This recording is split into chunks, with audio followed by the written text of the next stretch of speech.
Hola, ¿qué tal, psicocientíficos? ¿Cómo están? ¿Quieres saber qué es el proceso de duelo y cómo superarlo? Bien, en el video te explico eso y más. Vamos con el video, psicocientíficos.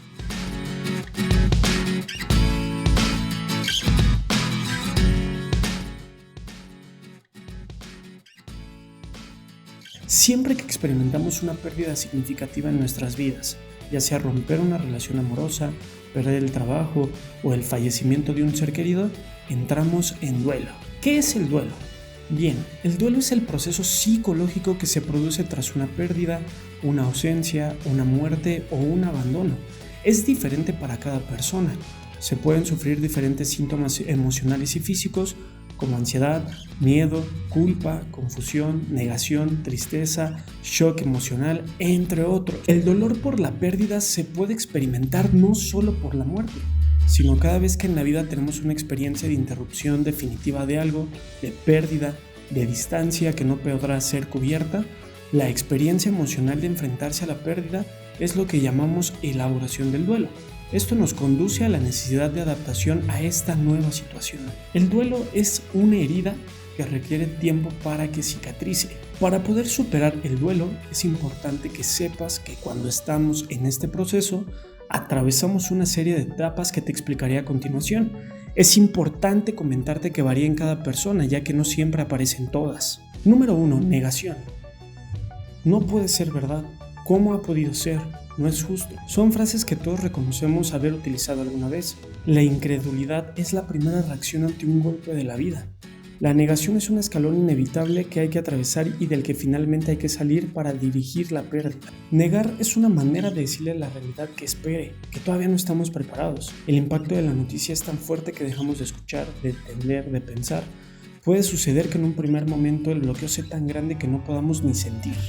La negación tiene el objetivo de darnos una tipo tregua. Hay quien nega la pérdida, pero también hay quien la acepta precipitadamente, con crudeza de la realidad. Y lo que realmente pasa es que trata de negar el dolor. Número 2. Enfado.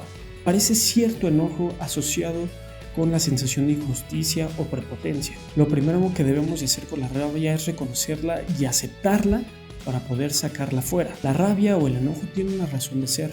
Esta es pedir ayuda.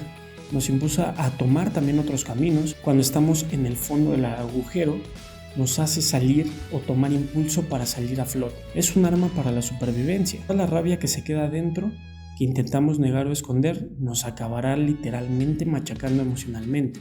Oye, recuerda que debes de quedarte hasta el final para saber cómo superar el duelo. Número 3. Negociación. Es el momento en que fantaseamos con la idea de revertir la situación. Se puede llegar a pactar con quien haga falta, hasta incluso con Dios, prometiendo lo que sea necesario. Aquí se buscan formas de hacer que lo inevitable no sea posible, pero esta etapa es breve porque estar pensando todo el día en soluciones realmente es agotador. Número 4. Miedo o síntomas asociados con depresión. La persona siente tristeza, incertidumbre ante el futuro, vacío y un profundo dolor. La persona se siente agotada y cualquier tarea se vuelve complicada. Aparecen frases como la vida es una mierda, no seré feliz nunca, no encontraría a nadie igual o ya no volverá. Esto suele repetirse cuando la persona se está enfrentando a su dolor, pero a pesar de que pueda pensar que esto no acabará nunca y que va a durar para siempre, la realidad es que solo desde este punto podrá volver a reconstruirse.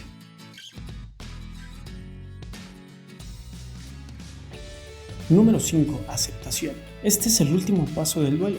Nunca es fácil aceptar que lo que se perdió y no hay vuelta atrás. Tenemos la alternativa de no aceptar, pero una vez llegados aquí nos damos cuenta de que si no lo hacemos, el precio a pagar es muy alto. Llegar a este punto requiere de un gran trabajo. Se trata de aceptar las piedras que vamos encontrando en la vida, también forman parte del camino. Sentirse uno más es una manera de devolver el duelo a su lugar y trabajarlo como un aspecto más de la vida, de ese proceso en que reconocemos que también la pérdida forma parte de la vida, de la forma que perdemos juventud, relaciones, lugares, seres queridos, entre otras cosas. Si te interesa conocer cuándo es necesario pedir ayuda o cuándo el duelo se convierte en algo no resuelto que afecta y que necesita tratamiento, ponlo en los comentarios. Bien, ahora, ¿cómo podemos superar el duelo? Bien, aquí tienes unos pasos que recomienda la Asociación Americana de Psicología. Número 1. Hable sobre la muerte en específico de su ser querido. Esto puede ser con amigos, colegas. Esto va a ayudar a comprender qué ha sucedido y recordar a su amigo o familiar. Negarse que ocurrió la muerte lleva al aislamiento fácilmente y también puede a la vez frustrar a las personas que forman de su red de apoyo. Número 2. Hay que aceptar los sentimientos. Después de la muerte de alguien cercano, se puede experimentar todo tipo de emociones. Es normal sentir tristeza, enojo, frustración y hasta agotamiento. Cuídese a usted y a su familia. Hay que comer bien, hacer ejercicio y descansar de forma adecuada. Esto nos ayudará a superar cada día y a seguir adelante. Hay que ayudar a personas que también lidien con la pérdida. Al ayudar a los demás, se sentirán mejor, ¿ok? Compartir anécdotas sobre los difuntos puede ayudar a todos a lidiar con la pérdida. Último paso, hay que recordar y celebrar la vida de nuestro ser querido. Esto puede ser a través de enmarcar fotos de momentos felices, en donde podamos estar inmersos nosotros, ponerle su nombre a un aloe o plantar un jardín en su memoria. La elección es individual. Solo usted debe saber cuál es la forma más significativa a sí mismo de honrar esa relación única. Si siente que sus emociones la abruman o que no puede superarlas, quizás hablar con un profesional de la salud mental calificado como un psicólogo le podría ayudar a lidiar con sus sentimientos y recuperar el rumbo para salir adelante. Muchas gracias por quedarte hasta el final del video. Recuerda darle like, compartir y suscribirte a nuestro canal de YouTube. Nos vemos muy pronto, psicocientíficos.